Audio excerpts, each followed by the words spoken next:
पिछली बार हमने सरल सत्य प्रश्न 16वां तक देखा था। आज हम पढ़ेंगे 17वां क्वेश्चन। इसमें है बाइबल आपको क्या सिखाती है। वचन से हम देखेंगे वचन संहिता 119 का 159 से 60। इसमें लिखा है, देख मैं तेरे नियमों से कैसे प्रीति रखता हूँ, है यहोवा अपनी करुणा के अनुसार मुझको जिला। तेरा सारा वचन सत्य ही है और तेरा एक एक धर्म नियम सदा काल तक अटल है। ठीक है, हम इसमें आंसर देखेंगे सरल सत्य में। बाइबल हमें परमेश्वर की सच्चाई और यीशु मसीह के माध्यम से दुनिया को बचाने की योजना सिखाती है। ये हमें हमारी सच्चाई सिखाती है। ठीक है, हम बाइबल आपको क्या सिखाती है, परमेश्वर यीशु मसीह के बारे में सिखाती है, परमेश्वर की सच्चाई के बारे में सिखाती है कि हम बाइबल वचन के द्वारा हम देख सकते हैं। इसमें आयत पढ़ने वाली है, बताता हूँ मैं। यूहन्ना 17 का 17, दूसरा तीमुथियुस 3 का 14 से 17। ठीक है, अगला सवाल 18वां है, बाइबल को किसने लिखा है। ठीक है, वचन से देखेंगे, दूसरा पतरस 1 का 20 से 21।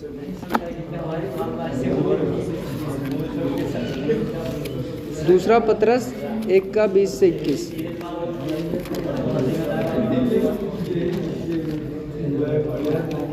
दूसरा पतरस 1 का 20 से 21। पर पहले ये जान लो कि पवित्र शास्त्र की कोई भी भविष्यवाणी किसी के अपने ही विचारधारा के आधार पर पूर्ण नहीं होती, क्योंकि कोई भी भविष्यवाणी मनुष्य की इच्छा से कभी नहीं हुई, पर भक्त जन पवित्र आत्मा के द्वारा उभारे जाकर परमेश्वर की ओर से बोलते थे। ठीक है, हमने इसमें सवाल पढ़ा, बाइबल को किसने लिखा। आंसर है मनुष्य जो पवित्र आत्मा के द्वारा निर्देशित या उसके उभारे जाने के द्वारा लिखे गए। परमेश्वर का वचन कैसे लिखा गया, परमेश्वर ने एक मनुष्य को इस्तेमाल किया अपने आत्मा के द्वारा जैसे उभारे जाने, जो आत्मा कह रहा है परमेश्वर का आत्मा, उसके द्वारा वो लिखा जा रहा है परमेश्वर का वचन। और अगला सवाल हम देखते हैं, 19वां सवाल है, हमारे पहले माँ बाप कौन थे। वचन से देखेंगे उत्पत्ति 3 का 20। उसमें 18वें में आयत बता देता हूँ। दूसरी आयत थी दूसरा पतरस 3 का 15 से 16। ठीक है, अब 19वां सवाल है, हमारे पहले माँ बाप कौन थे। उत्पत्ति 3 का 20। उत्पत्ति 3 का 20 में लिखा है, आदम ने अपनी पत्नी का नाम हवा रखा, क्योंकि जितने मनुष्य जीवित हैं उन सब की आदि माता वही हुई। हमारे पहले माँ बाप कौन थे, आदम और हवा। ठीक है, अगला सवाल है 20वां, हमारे पहले माँ बाप को परमेश्वर कैसे बनाए थे। ठीक है, तो मैंने इसका अगला पिछला वाला आयत नहीं बताया। उत्पत्ति 19 का है क्वेश्चन का, उसमें आयत है, आप पढ़ लेना घर पे। उत्पत्ति 5 का 1 से 2। ठीक है, 20वां सवाल एक बार दोबारा पढ़ता हूँ मैं, हमारे पहले माँ बाप को परमेश्वर कैसे बनाए थे। ठीक है, तो उत्पत्ति 2 का 7। ठीक है, वचन से पहले देखेंगे, फिर मैं उसमें से आंसर पढ़ूंगा। उत्पत्ति 2 का 7। तब यहोवा परमेश्वर ने आदम को भूमि की मिट्टी से रचा और उसके नथनों में जीवन का श्वास फूंक दिया और आदम जीवित प्राणी बन गया। ठीक है, इसमें लिखा है, परमेश्वर ने आदम का शरीर भूमि की मिट्टी से रचा। परमेश्वर ने हवा को आदम की परमेश्वर ने आदम को तो कैसे बनाया, भूमि की मिट्टी से बनाया, लेकिन हवा को कैसे बनाया, उसकी पसली से। ठीक है, पसली के द्वारा परमेश्वर ने हवा को बनाया। ठीक है, और इसमें आयतें हैं जो आप पढ़ सकते हो। उत्पत्ति 2 का 21 से 23, उत्पत्ति 3 का 19, भजन संहिता 103 का 14। ठीक है, 21वां सवाल ये है, परमेश्वर के बनाए हुए सृष्टि से आदम और हवा अलग कैसे थे। ठीक है, इसमें वचन से देखेंगे उत्पत्ति 1 का 26 से 27। परमेश्वर ने सृष्टि तो बनाई, लेकिन आदम और हवा कैसे अलग थे। उनकी बनाई, आदम और हवा भी परमेश्वर की बनाई हुई सृष्टि है, लेकिन सवाल क्या है कि वो अलग कैसे थे। उत्पत्ति 1 का 26 से 27 में देखते हैं, उसमें क्या लिखा है, फिर परमेश्वर ने कहा, हम मनुष्य को अपने स्वरूप के अनुसार अपनी समानता में बनाए, वे समुद्र की मछलियाँ और आकाश के पक्षियों और घरेलू पशुओं और सारी पृथ्वी पर और सब रेंगने वाले जंतुओं पर जो पृथ्वी पर रेंगते हैं अधिकार रखें। तब परमेश्वर ने मनुष्य को अपने स्वरूप के अनुसार उत्पन्न किया, अपने ही स्वरूप के अनुसार परमेश्वर ने उसको उत्पन्न किया, नर और नारी करके उसने मनुष्य की सृष्टि की। अब इसमें हम आयत में पढ़ते हैं, वचन में पढ़ते हैं कि वो अलग कैसे थे।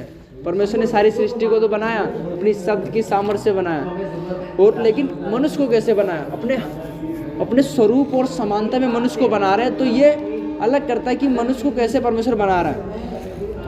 मिट्टी से आदम को बनाया और अपने स्वरूप और समानता के द्वारा बनाया और उसके नथनों में जीवन का श्वास फूंक रहा है, तब वो जीवित प्राणी बन रहा है। ठीक है, तो इसमें आंसर हमने देखा कि कैसे है। आंसर है परमेश्वर ने आदम और हवा को अपने स्वरूप के अनुसार अपने समानता में बनाया, इसलिए वो परमेश्वर की बनाई हुई सृष्टि से अलग थे। अब 22वां सवाल है, हम आदम और हवा में परमेश्वर की छवि कैसे देख सकते हैं। ठीक है, अपने स्वरूप और समानता में तो बनाया, अब उसकी छवि हम कैसे देख सकते हैं। वचन में देखते हैं, जैसे मैंने अभी पढ़ा उत्पत्ति 1:26 से 27। ठीक है, उसमें आप पढ़ लेना, मैं आयत बता देता हूँ।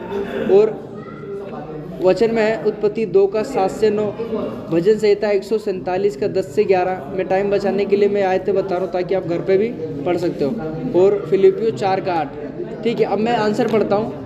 आंसर है इसका सरल सत्य, परमेश्वर ने उन्हें अपनी सृष्टि पर अधिकार दिया। वे सच को समझ सकते थे, जो सही था उसे प्यार कर सकते थे, जो सुंदर है उसका आनंद ले सकते थे, जो परमेश्वर को भाता है वे कर सकते थे। वे परमेश्वर और एक दूसरे के साथ बात कर सकते थे। ठीक है, ये छवि हम आदम और हवा में परमेश्वर की छवि कैसे देख सकते हैं। ठीक है, जैसे मैंने आपको बताया। अब 23वां सवाल है। 23वां सवाल क्या है, परमेश्वर ने आदम और हवा को शरीर के अलावा और क्या दिया था। ठीक है, वचन से देखेंगे, उत्पत्ति 2:7 में है, तब यहोवा परमेश्वर ने आदम को भूमि की मिट्टी से रचा और उसके नथनों में जीवन का श्वास फूंक दिया और आदम जीवित प्राणी बन गया। जीवन का श्वास फूंक रहा परमेश्वर। एक और आयत में पढ़ता हूँ, व्यवस्था विवरण 6:5। व्यवस्था विवरण 6:5।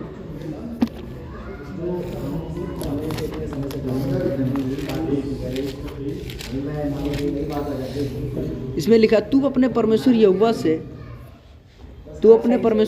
से अपने सारे तन, अपने सारे मन, अपने सारे जीव, अपनी सारी शक्ति के साथ प्रेम रखना।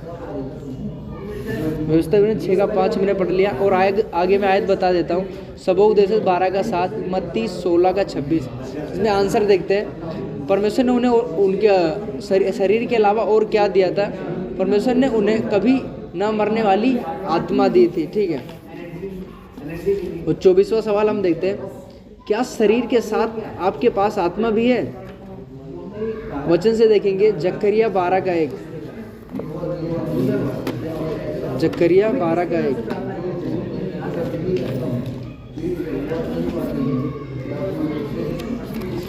जकरिया 12:1।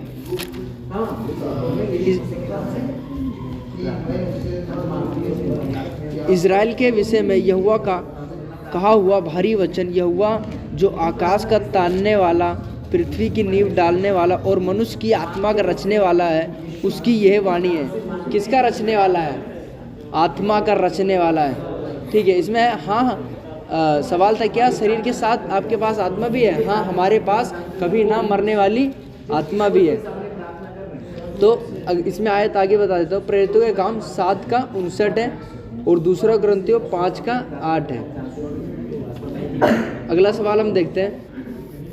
अगला सवाल है, जब परमेश्वर ने आदम और हवा को बनाया तब वे कैसे थे। 25वां सवाल है, जब उनको बनाया तो कैसे थे। उत्पत्ति 1:26 से 28। वचन से देखेंगे, उत्पत्ति 1:26 से 28।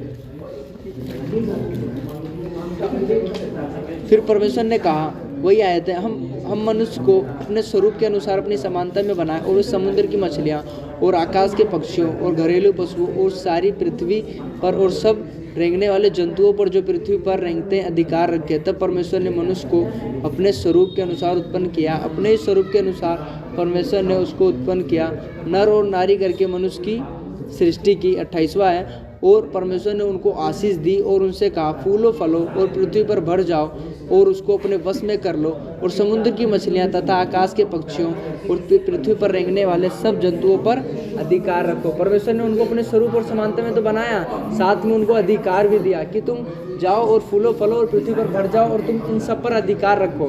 परमेश्वर ने उनको साथ में मछलियों पर, समुद्रों पर, इन सब पर अधिकार दिया कि तुम इन सब का आनंद ले सकते हो। और हमने 28 तक पढ़ लिया। आगे ये आयतें हैं जो आप पढ़ सकते हो घर पे भी। उत्पत्ति 2:15 से 17 है, उत्पत्ति 2:25 है, भजन संहिता 8 का 4 से 8 है। इसमें आंसर है परमेश्वर ने उन्हें पवित्र और आनंदित बनाया, वे परमेश्वर के साथ उनकी बनाई वाटिका में रहते थे। ठीक है, यहाँ जो पवित्र है, यहाँ निष्कलंक हम कह सकते हैं कि परमेश्वर ने उन्हें निष्कलंक बनाया था, उन्होंने कभी पाप नहीं किया था। ठीक है, उत्पत्ति आखिरी सवाल है इसमें का पहले भाग का 26वां सवाल है, परमेश्वर आदम और हवा से क्या चाहते थे? जब बनाया, सब कुछ रखा, उनको वाटिका में रखा, सब कुछ दिया, हाँ परमेश्वर उनसे चाहता क्या है? ठीक है, उत्पत्ति 2 का 15 से 17, उत्पत्ति 2 का 15 से 17 में परमेश्वर क्या चाहता था उनसे? तब यहोवा परमेश्वर ने आदम को लेकर अदन की वाटिका में रख दिया कि वे उसमें काम करें और उसकी रक्षा करें। और यहोवा परमेश्वर ने आदम को यह आज्ञा दी, तू वाटिका के सब वृक्षों का फल बिना खटके खा सकता है, पर भले या बुरे के ज्ञान का जो वृक्ष है उसका फल तू कभी ना खाना, क्योंकि जिस दिन तू उसका फल खाएगा उसी दिन अवश्य मर जाएगा। ठीक है, परमेश्वर उनसे चाहता था कि वो उसकी आज्ञा का माने। उनको परमेश्वर ने वाटिका में रखा, उन्हें सब कुछ दिया, तू सब वृक्ष का फल खा सकता है, लेकिन क्या एक कंडीशन है, बस तू भले या बुरे के ज्ञान के वृक्ष का फल मत खाना। परमेश्वर सब कुछ दे रहा, बस एक बात परमेश्वर देखना चाह रहा है, ये मेरी आज्ञा मानेगा कि नहीं मानेगा। बस एक बात, तू ये मत खाना, बस आज्ञा दिए कि मना किया है कि ये मत खाना। बाकी ये नहीं कि सारा सब कुछ मना किया और तू मत सब मत खाना, बस एक खाना। एक से तो मन भी भर जाता है। परमेश्वर ने सब आनंद लेने के लिए दिया, तू उसमें मेहनत करेगा, रहेगा, देखभाल करेगा, लेकिन तू सब खा सकता है, लेकिन एक को मना किया कि तू भले बुरे के ज्ञान के वृक्ष का फल मत खाना। ठीक है, हमने पहला भाग पढ़ लिया। पहले भाग में हमने क्या पढ़ा? किसके विषय में? परमेश्वर और मनुष्य के विषय में पढ़ा कि परमेश्वर ने मनुष्य को कैसे बनाया, परमेश्वर ने उनको भूमि की मिट्टी से बनाया, कि परमेश्वर उनसे क्या चाहता था, परमेश्वर ने उनसे क्या चाहता कि उनको वाटिका में रखे, वो मेरी आज्ञा का पालन करें, वो मेरी बात माने। बस परमेश्वर उनको आज्ञा दी कि तुम भले बुरे के वृक्ष के ज्ञान का फल मत खाना, बाकी तुम सब खा सकते थे। ठीक है, हमने पहला भाग देख लिया, परमेश्वर और मनुष्य।